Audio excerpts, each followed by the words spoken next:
이번엔 국내외 이슈 진단을 통해 시장 흐름을 예측해보는 증시 저격 시간입니다. 도움 말씀에 김우식 와우넷 파트너 나와 계십니다. 안녕하십니까? 네, 안녕하십니까?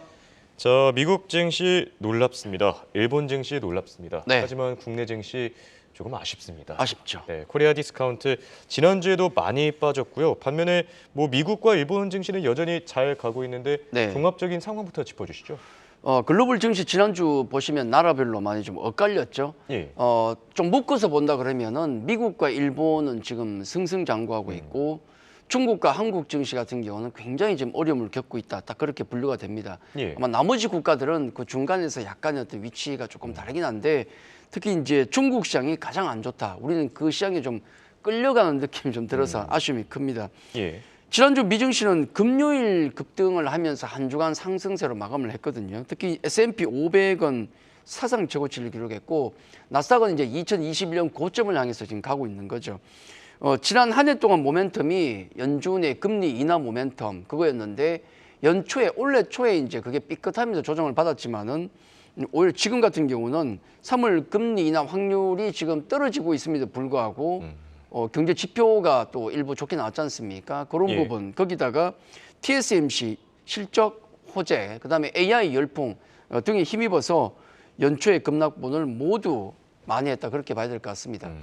한 주간 미증시는 테슬라를 제외하고는 빅테크주들이 모두 강세를 보였는데 엔비디아와 메타, AMD는 사상 최고치입니다. 엄청난 상승세를 보여주고 있는데 AI 열풍 때문에 지난 한 주간에 제2의 엔비디아라고 얘기하는 AMD는 17% 급등을 했고 엔비디아 8% 그리고 메타, 마이크로소프트, 애플, 구글은 각각 3% 전후입니다.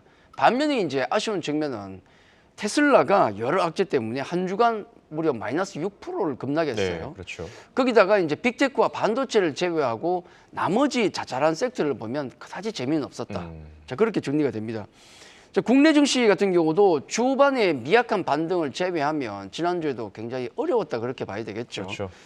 특히 반도체 섹터하고 2차 전지 섹터가 아주 극명한 대비를 보이면서 시장을 갈라놓았다 그렇게 봐야 되겠고 우리는 왜 이렇게 상대적 약세를 보이고 있는가를 이유를 이렇게 뜯어보면 예. 많습니다. 물론 금리도 있겠고 실적 쇼크, 뭐 그렇죠. 지정학적 리스크, 환율 등이 꼽히는데 뭐 금리 인하 기대감이 낮아지고 있는 건 다 알고 있는 사실이고 특히 이제 국내 기업들 실적이 삼성전자, LG전자, LG에너지솔루션, L&F 등의 쇼크가 나왔지 않습니까? 지난주 장 끝나고 LG화학 실적이 나왔습니까? 역시나 예. 쇼크였어요.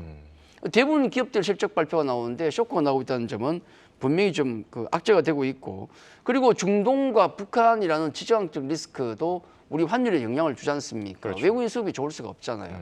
자, 이런 부분들. 근데 역시나 아쉬운 건 아니 금리나 지정학적 리스크가 뭐 우리만 있습니까? 남들도 다 있는데 왜 우리만 이렇게 혼이 나고 있나 하는 점은 좀 아쉬운 측면이고 그나마 다행인 점은 주 후반에 이제 TSMC 호재라든지 그다음에 또 AI 수혜 갤럭시 S24가 또 공개가 됐지 않습니까? 이런 수혜주들이 반도체와 IT주들, IT 부품주들 중심으로 올라왔다는 점은 정말 다행이고 또 지정학적 리스크를 감안해서 방산주들이 계속 지금 괜찮은 흐름을 보이고 있다는 점. 자, 이런 것들은 지난주 하락장에서 상당히 돋보이는 부분이었다. 그렇게 말씀을 드리겠습니다. 네, 알겠습니다. 그럼 이번 주에는 어떤 일정들이 예정되어 있는지 확인해 볼 텐데요. 미국 쪽에서는 우선 4분기 실적 계속 나올 거고 그리고 PCE 또 이 GDP라는 경제 지표들도 발표되고요. 일본과 유럽 쪽에서는 금리도 중요할 것 같은데 어떻게 그렇죠. 보십니까? 이번 주는 좀 제법 중요한 일정이 좀 있는 것 같습니다. 이제 중요한 경제 지표가 하나 있고 예. 정치 일정이 하나 있고 그다음은 기업 실적 발표 이렇게 세 가지가 중요한데요. 우선 경제 지표는 미국 12월 PCE 물가 지수입니다. 우리 지금 패드워치를 통해서 확인해 보시면 아시겠지만은 이미 금리 인하 기대감은 많이 낮춰졌어요. 그렇죠. 직접 확인해 보시면 지금 3월 금리 인하 가능성이 40%대로 내려와 있는데 기존에 한 80% 왔다 갔다 했거든요. 그렇죠. 뚝 떨어져 있습니다. 근데 그럼에도 불구하고 지난 금요일 같은 경우는 미국 시장이 급등을 올랐죠. 했지 않습니까? 예. 이게 아마도 AI 열풍도 있겠지만 섹터가 극복을 한 것도 있겠지만은 금리 인하 기대감이 낮아진 것에도 우리가 적응을 해나가고 있다. 이건 대단히 중요한 내용 같습니다. 예. 어쨌든 그럼에도 불구하고 영향력은 약화됐지만은 중요한 변수지 않습니까? 금리 같은 경우가. 그걸 감안하면 아마 가장 중요한 변수는 역시 경제 지표는 PCE 물가 지수다. 자, 그렇게 놓고 봐야 되겠고 요걸 제외한다 그러면은 정치적인 이슈는 공화당의 대선 예비 경선입니다. 예. 남의 나라긴 한데 워낙에 또 뭐 미국의 영향이 크니까 지난번에 아이오와주에서 보면 트럼프의 압승이 나왔는데 이번 주에 또 경선 있지 않습니까? 여기에서 어떤 결과가 나오냐? 지난번처럼 트럼프가 압승을 거두느냐, 아니면 2위의 어떤 추격을 허용하느냐에 따라서 우리 여러 가지 섹터에 경기에 영향을 미칠 가능성이 높습니다. 특히 방산과 2차 전지, 전기차의 색깔이 워낙 뚜렷하지 않습니까? 그래서 이 부분 때문에 아마 트럼프 관련된 이슈 체크를 해봐야 되겠고, 그 외에 중요한 것은 실적 발표입니다.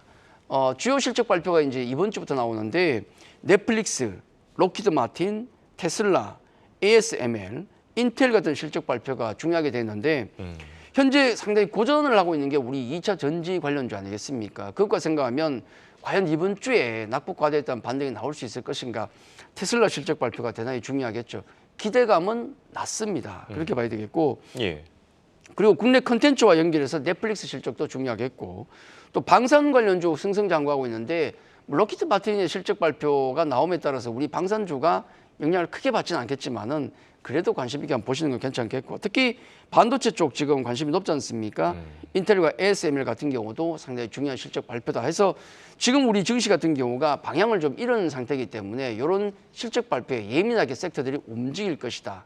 자, 그렇게 보시고, 그다음에 기타 이제 BOJ 통화정책회의 같은 경우도 지금 일본 증시는 승승장구를 하고 있지 않습니까? 물론 이번에 통화정책회의에 어떤 변화가 있을 가능성은 낮지만은 그래도 한번 참고해 보시는 게 좋겠고, 또 하나 국내 정치에 영향을 미치는 것은 이번 달 1월 31일 FOMC 회의가 있습니다. 그렇기 예. 때문에 이번 주는 최소한 연준 위원들의 블랙아웃 기간이다. 그러니까 입을 닫아야 되는 구간이죠. 이런 부분들 지금 말 나오면 악지지 않습니까?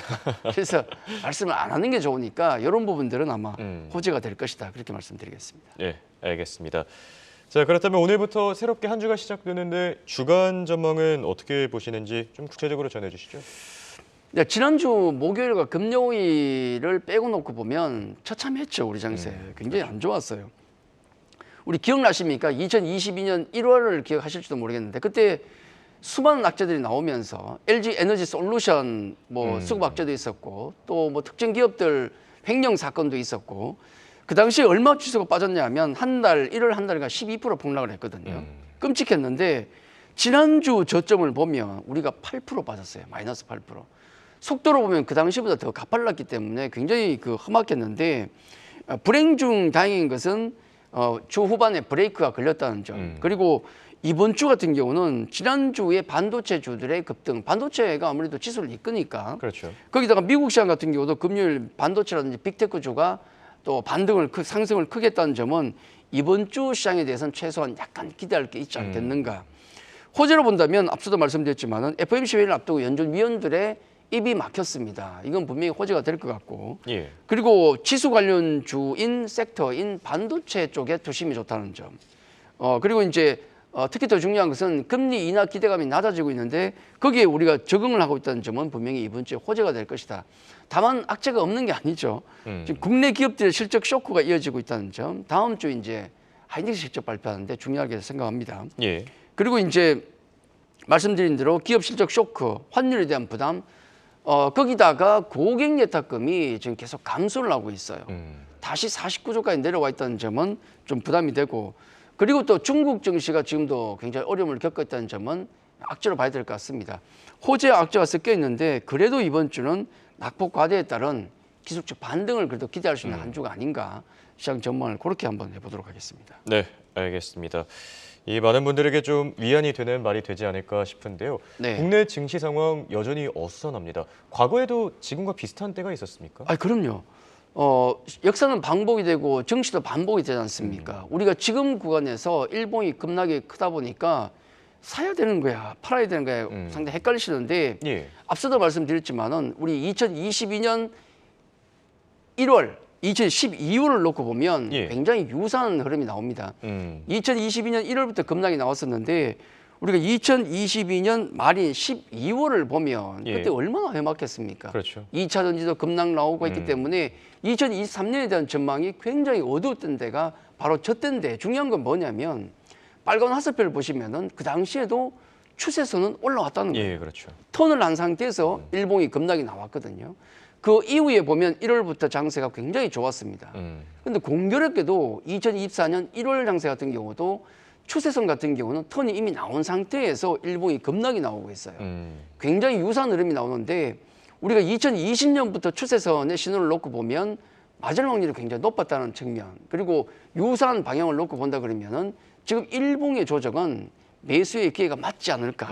아직까지는 그렇게 봐야 되고 예. 아마 1, 2주 내외 1월 말까지 의미 있는 반등이 나온다면은 상당히 좋은 신호가 될 것이다. 자, 그렇게 말씀을 드리겠고, 그리고 우리가 이제 1월에 어떤 종목 섹터가 움직이냐를 굉장히 중요하게 보는데, 왜냐하면 그게 1년의 흐름을 좌우할 가능성이 높지 않습니까? 그렇죠. 지금 그런 관점에서 보면 반도체 섹터가 당연히 메인이다. 미국의 엔비디아, AMD, 그다음에 마이크로소프트, 메타, 구글 같은 경우가 지금 AI 열풍 때문에 상승을 하고 있는데 국내 증시 같은 경우도 마찬가지라 그렇게 봐야 될 것 같습니다. 우리가 관심을 가져야 될 섹터는 경기 민감 섹터라기보다는 오히려 경기와 무관한 섹터가 아닌가. 사실은 반도체는 경기와 밀접한 건데 솔직히 지금 반도체 올라가는 거 AI 열풍 때문이잖아요. 예, 그렇죠. 특수성이 있다 놓고 본다 그러면은 반도체도 마찬가지로 지금은 경기와 무관한 섹터다 그렇게 보시는 게 좋을 것 같고, 반도체 그러면 지금 뭐 HBM이라든지 온디바이스 CXL 관련주 관심 있게 계속 보셔야 될 것 같고, 밸류가 부담이 된다 그러면은 삼성전자와 SK하이닉스 같은 대형주 아니면은 또 소재 부품도 있으니까 관심 있게 보시면 좋을 것 같고요. 그리고 AI에 대한 관심이 지금 지속되고 있는 만큼 그와 연결된 섹터도 계속 관심 있게 보셔야 될 것 같습니다. AI 자체 섹터는 물론이고 연결된 게 보시면은 로봇도 있겠고 메타도 있고 자율주행도 있지 않습니까? 특히 로봇 같은 경우는 미국 테슬라 그 로봇 옵티머스의 발전 속도가 굉장히 가파르거든요. 그걸 놓고 보면 관련 종목들 시너지 효과를 놓고 본다 그러면은 AI와의 시너지 효과를 보면 로봇 관련주가 가장 높지 않을까 그렇게 생각을 하고 있습니다. 예. 그리고 방산 관련주도 제가 말씀을 드렸지만은 앞서 이제 미국 대선 시나리오와 관련해 가지고 트럼프의 존재감이 워낙에 뚜렷하지 않습니까? 그렇죠. 3, 4월 정도라 그러면은 또 방향이 나온다고 하는데 어쨌든 지금 방산 관심 여전히 필요하다. 이번 주부터 나토에서 냉전 이후 최대 군사 훈련이 진행된다고 합니다. 왜냐하면 여러 가지 위기감이 있잖아요. 러시아 전쟁 계속되고 있지 않습니까? 거기다가 우리 잘 알지만 만약에 미국 우선주의 트럼프 같은 경우가 득세를 하게 된다면 우크라이나 전쟁에서 발을 뺄지도 모릅니다. 그렇죠. 유럽 국가들 같은 경우는 지금 나토에서 발을 뺄지 모른다는 얘기까지 나오고 있거든요. 만약에 미국이 발을 뺀다면 어떻게 해야 되겠습니까? 각자 국방력을 높일 수밖에 없지 않습니까? 예. 당연히 관심을 높여야 되고, 거기다 방산주 같은 경우는 자연스럽게 우주 항공 산업과 연결이 된다는 측면에서 함께 보시는 게 좋을 것 같고, 그리고 이제 방산주를 말씀드렸지만은 예전에 우리 방산과 엔터, 2차전지가 같이 움직였거든요.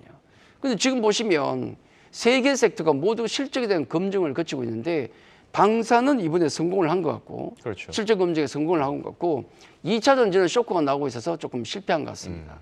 반면에 이제 엔터 같은 경우는 지금 검증을 받고 있는 과정이거든요. 예. 아마 이 과정을 놓고 본다 그러면 엔터 쪽은 지난번에 앨범 판매량 때문에 애를 먹고 있는데 앨범 판매는 줄지만은 콘서트라든지 다른 여러 가지 수요가 늘고 있기 때문에 충분히 커버를 할 수 있다는 생각이 들고, 얼마 전에 JYP 엔터의 수장이 그렇죠. 돈을 보탰죠. 예. 지난번에 말을 했지 않습니까? 돈 있으면 내가 사고 싶다. 이러면서 사인다 그랬는데 예. 50억 보탰습니다. 맞습니다. 대주주가 어떤 주식을 산다 그러면은 단기는 모르겠지만 중장기를 놓고 보면 저점일 가능성이 높았거든요. 그렇죠. 특히 이번 달에 중요한 이슈가 하나 있는데 이번 달에 엔터 관련 ETF가 다시 론칭이 됩니다. 특히 엔터 관련 그 ETF인데 특히나 4대 기획사에 95% 돈이 몰빵되는 거예요. 그래서 아마 요건 이번 달 말 정도에 론칭된 ETF 같은 경우는 예. 아마 엔터 주기에 큰 힘이 되지 않을까. 그래서 방산과 엔터 2차 전지 세 개를 놓고 본다 그러면은 방산은 합격, 엔터는 합격 가능성이 높다. 2차 전지는 조금 아직은 경계하는 게 좋다. 자, 그렇게 말씀 좀 드리겠고, 종합적으로 말씀드린다 그러면은 반도체가 여전히 메인입니다. 예. 그리고 나머지 기타 섹터가 보조 정도의 구도가 1월 형성돼 가고 있는데 1월은 사실 1년 농사에 씨를 뿌리는 기간이 아니겠습니까? 그래서 어디가 강하고 약하냐에 따라서 비중을 조절해 나가는 어떤 전략이 가장 중요하지 않을까 그렇게 말씀을 드리겠습니다. 네, 알겠습니다. 지금까지 도움 말씀의 김우식 와우넷 파트너였습니다. 감사합니다.